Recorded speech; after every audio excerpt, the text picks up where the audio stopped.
Good evening, ladies and gentlemen. Let's get the sound on. There we go. Good evening, ladies and gentlemen. This is Harry Muppet, and we are going to be casting a 1v1 Masters level match. It is between the red Protoss player down the bottom left. He is going to be NaNiwa, I believe. And yes, we haven't cast anything of him so far, but yeah, I mean, he's an awesome player. We all know he's an awesome player. And up the top right side of the map, it is going to be Polt. And Polt we have seen quite a few times. Nothing we've really cast recently we've seen him in. But we know he is awesome all the same. Seen him in a lot of the Go Zotac or Go for SC2. One or the other, he's been in quite a few of them. And yeah, I just felt like doing a PvT, man, because tournaments, all over the tournament, it's constantly Z and Z and Z this and Z that and blah blah blah, and Zerg is awesome, and I mean, they really are awesome, but you need PvTs, man. You need PvTs every now and then just to keep things interesting, and we have got an awesome one going on now. This is actually taken from the semi-finals, the MLG Spring Championship. So this is a very, very high level game here. I think this is game 1, but I can't remember. We're not going to completely cast that tournament.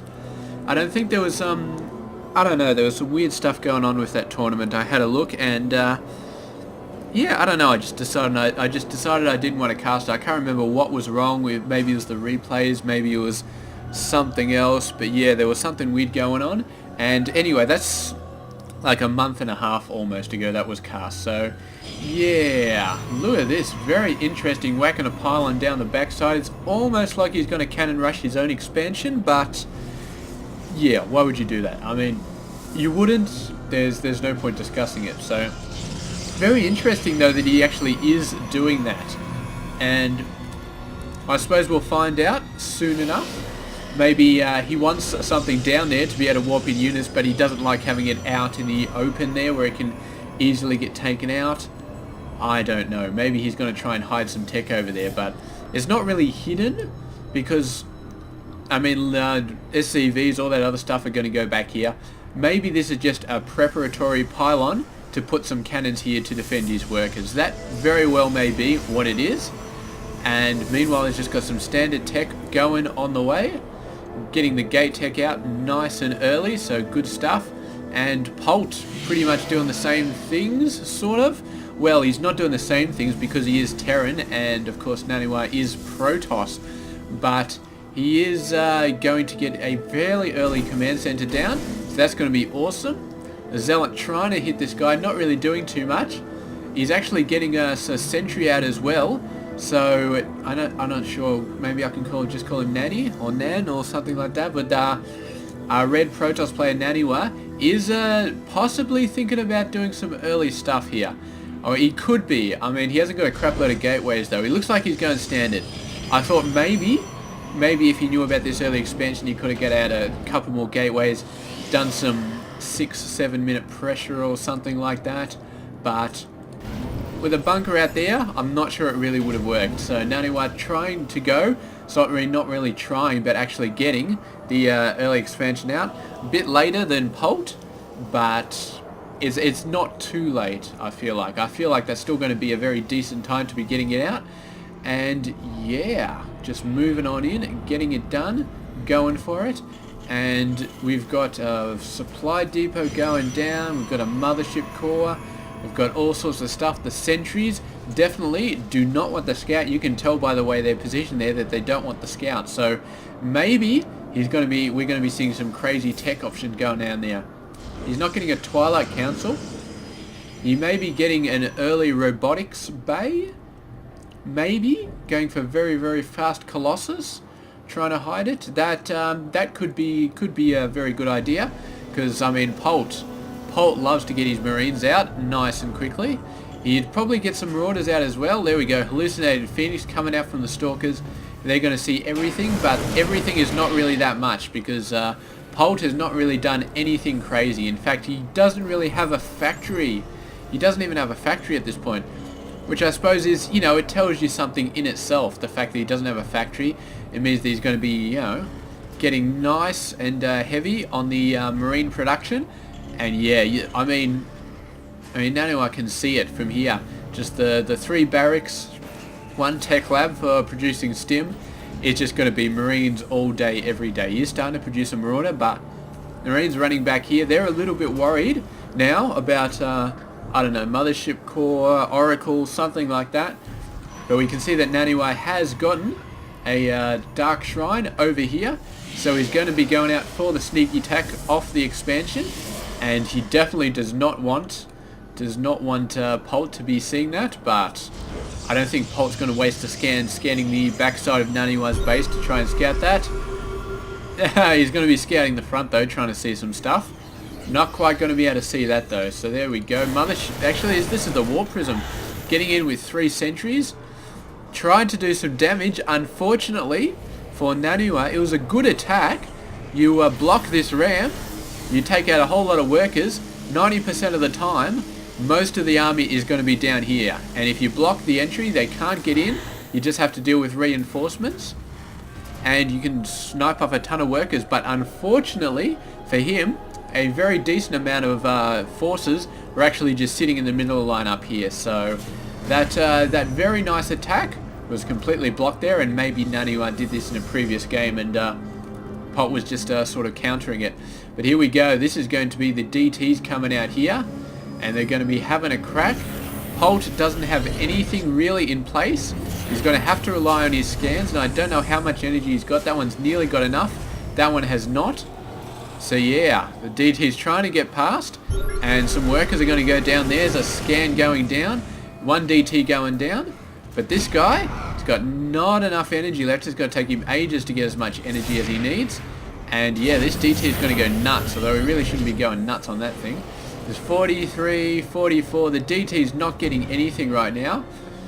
He's trying not to be seen right now, but he is going to... So there we go. The SCV is coming back, but a scan goes down, and he dies very quickly as another DT. But missile turrets have gone up very, very fast for Polt. He is not wasting any time getting the missile turrets up, and the DT just manages to take it down. So it's going to have to come down to a scan, or maybe this missile turret over there will see him. But meanwhile, he is going to attack whatever he can attack, and Polt may be forced to use a scan to take out this DT. He's not doing any critical damage, but eventually that is just going to be a major pain in the ass. Wiping out the SCV, this thing is just not quite built. He's building another missile turret over there, and I don't know whether the DT can take this guy out safely without getting seen by the missile turret. I'm thinking you probably can't. And there we go. He puts down the scan anyway, the DT goes down. And meanwhile, NaNiwa is just moved on. He's getting the Colossus tech coming out. Ground forces, not that much actually. His army size is not that much. He's been getting a lot of high-tech stuff, but really he needs to start getting out the army. But he does have the economy to do it. He's 12 workers over Polt, probably from those nice attacks from the DTs, but he is really got to watch out for this drop here. This drop is going to be quite scary, and NaNiwa may have overextended himself here, getting the 3rd base down without a large army to defend it, and the drops are going to come in here, and this is just going to be owned all over the place, man. I don't think he knows that the dropships are coming in. I don't think he saw. He may suspect it though. He's moving his forces down, but there's no way he can keep this Nexus from going down. He manages to cancel it. Only lost 100 minerals, so that's good. But this force, I mean, with 2 Colossus, I think he can probably hold it off. But if it went for the Colossus, man, then NaNiwa would be in a lot of trouble here. He would be, he would lose all those forces, I'm pretty sure. But actually, he's done some pretty good job on the upgrades, man. He's got 1-1 already. Polt only with 1 weapons, but he's got all the other tech options that he does need as a Triple M player. So yeah, going to be very interesting. And 2-2 coming out right on the ball for NaNiwa. So yeah, his upgrades are going to be really awesome. And he's got a nice Zealot over here to spot the 3rd base coming down. Unfortunately, not going to be able to block it, but you know, at least he's seeing it, so that's pretty good. And there we go. The Zealot's going to get taken out. Tried to block it at the very last second, but then he got taken out. Another DT coming in here. Where is that DT coming down? Ah, right up the top left side. So he sees this as an opportunity to get in there, start sniping some workers before the missile turret is built. Great timing there from NaNiwa, trying to do that. And I can guarantee this guy is going to be the first guy killed, the guy building the missile turret. Maybe not the first guy, but here we go. And the scan being put down to take out the DT.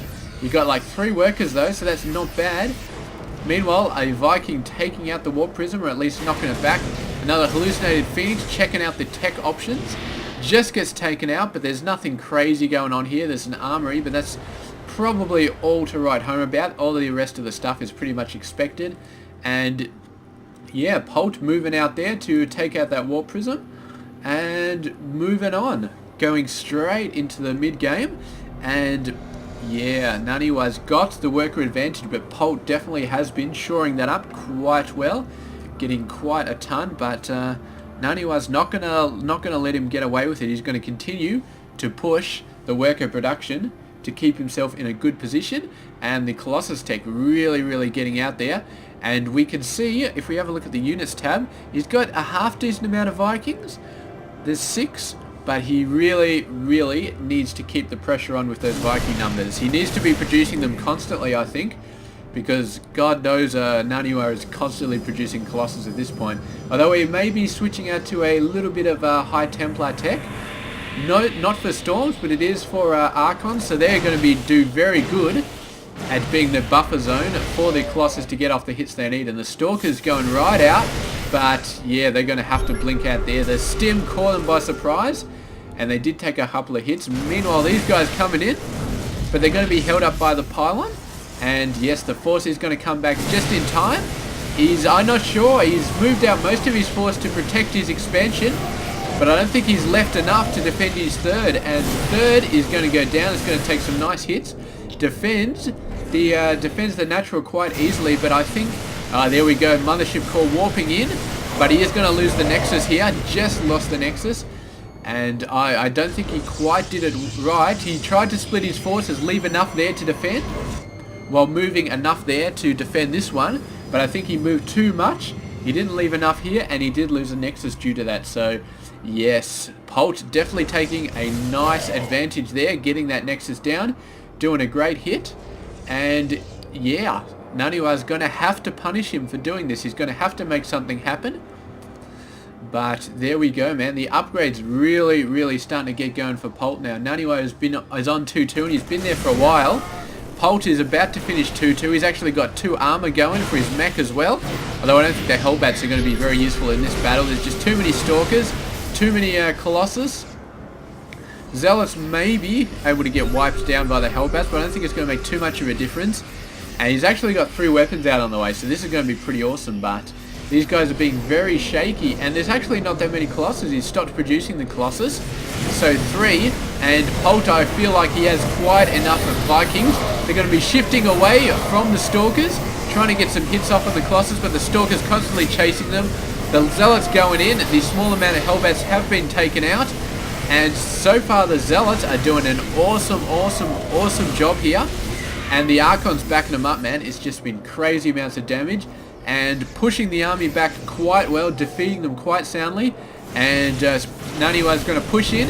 He's going to take out this third base, and that is going to definitely even out. If not evening out, I feel like NaNiwa is definitely in the lead there. He lost his third base, but he has come back in a fantastic fashion, killing so many workers there. He is now 19 ahead, and yeah, he's doing a great job, man. I mean, Polt can try and catch up at this point, but he's lost so many workers. And you got to remember, NaNiwa, when he lost the third base, he did not lose any workers to the exchange. He just lost the Nexus, and that was it. So yeah, he's still so far ahead economically, and Polt getting out some really fast units to try and defend there, doing a good job. But I feel overall that he just does not have it anymore. I think NaNiwa has what he needs to finish it off. He's not got any Colossus though. That's the main thing. His Colossus numbers have been completely wiped out. He's dealing with mainly Zealot Archon, and it looks like he's getting Storms out as well to try and replace the Colossus tech. And he should be able to do quite a bit here, but I don't know. Without the Colossus and without the Storms up yet, I don't think he has the muscle he needs to finish Polt off. He's got the advantage. And look at this Warp Prism coming out. Maybe we'll see some more DTs coming up in the top side here. Because, yeah, conventional attacks are no longer working. He needs the Colossus. He needs the Storms. So there we go. Going to be landing down Just going to grab the Zealot on the way. Going to jump down here, knock in a couple of DTs. Or maybe just the Zealot, man. Just why not? Just distract him a little bit, make him pull back. And the army goes in, tries to go for the third. Maybe yes, maybe no. They get a great hit on all of those workers. And that is not going to help Polt any, but going in here with the main army, there's a very decent amount of forces. But there's not too much. Actually, that's a very decent amount for a flank as well. So, NaNiwa in desperate trouble of being flanked, but his Colossus numbers aren't that heavy, so a flank is not going to be as detrimental as it would be if he had like 5 or 6 Colossus hiding up the backside. So there we go. The base goes down though. Polt not able to lift it up, or maybe he did and the Archons finished it off. And just this massive influx of Zealots really helping him out. And Polt giving the GG there. Finally could not take the pressure anymore. And really great job from NaNiwa there. And I mean, he lost this base, but he didn't lose any workers. And that's the thing, man. If you lose a Nexus, that's bad. If you lose all your workers, that's even worse. Because it takes so long to build up the workers. And if you've already lost a Nexus, it takes even longer. And once you're at that position, man, it's just too hard. Look at this, 67 versus 27. No doubt he lost a crapload more workers there, but for a very long time, at least 3 or 4 minutes, he was like 20 workers ahead, man.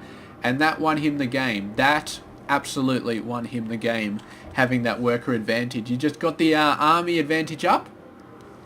And once you're 10 army up, you do a nice attack and suddenly you're 12 army up. You do a nice attack and suddenly you're 15 army up. And it just keeps building and building and building. And that's why economy is so important at the end of the game. And those little differences can make a huge impact. So 100% save your workers. Do not let them die under any circumstances. Your Nexus, if it's got to go down, it's got to go down. It's not the end of the world, but if you lose 20 workers, then it almost certainly is the end of the world, as we saw in this game, man. So there we go. Thank you very much for watching this awesome PVT. And we will be moving on to bigger and better stuff soon. I actually having a look at my next tournament. Was it going to be? It's the Asus ROG Summer 2013. I had a web page up for it. The ROG, I'm not sure what ROG stands for. We will have to find that out before we start casting the tournament. But yes, it is going to be freaking awesome. There's all sorts of awesome players in there. It's got Stardust, it's got Hyun, it's got Dongregu, which I've heard a lot about this person, but I've never actually cast a game with him. He's like old school awesome sort of stuff. Tasia, man, it's got Ghostware, who we saw did some awesome stuff in DreamHack Valencia, man. So many awesome players. I'm not going to cast around the 16 again, mainly because it doesn't have around the 16, but also because, yes, just too many games, man. I mean, it's awesome. I love casting tournaments, man. I love it. I have seriously considered, or half seriously considered, casting around to 32 matches, man. That's how crazy I am about tournaments.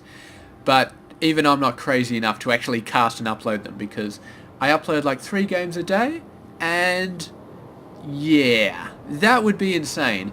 It would take me like 2 months to do a single tournament, so I'm like, screw that. And I was thinking around the 16, maybe yes, maybe no. I thought I'd give it a try. We will see at the end of the tournament though, and please let me know, yes or no, whether you want the round of 16, because I feel like it hasn't been a crap load of views in the first week where I've uploaded the round of 16. I've only just started uploading the quarterfinals, and usually I get a fairly decent amount, but the round of 16 hasn't got a ton of views, so I'm still not certain whether I'll do that. Probably not for everything, but the really awesome tournaments, like DreamHack, like any of those other ones, which are really big. If I ever get WCS replays, if they ever release them, I might do them for that as well. But other tournaments, well, I don't know, probably not. But anyway, we were going to be moving on. We are going to be doing all sorts of crazy stuff. Maybe some more ladder games. The new season is switching over in about 2 weeks, so I got to get myself in a good position to get into Gold League. I so want to get into Gold League. I've been in Silver for, it feels like ages, but it's actually only been like 2 months or something like that. And yeah, ladder games, 1v1 games, anything, man, anything at all. We're going to keep on doing it, and it's going to be freaking awesome. So yeah, I will catch you guys later. I hope you enjoyed this game. Very, very nice to cast a game of NaNiwa. I've heard him talked about a lot. Never cast a game, but he is an awesome player, and we have shown that this game. Always nice to see Polt again. He is one of my favourite Terran players. And yeah, moving on, we're going to see what else we can dig up. Yeah, so anyway, I will catch you guys later. This has been Hairy Muppet. I hope you enjoyed this game.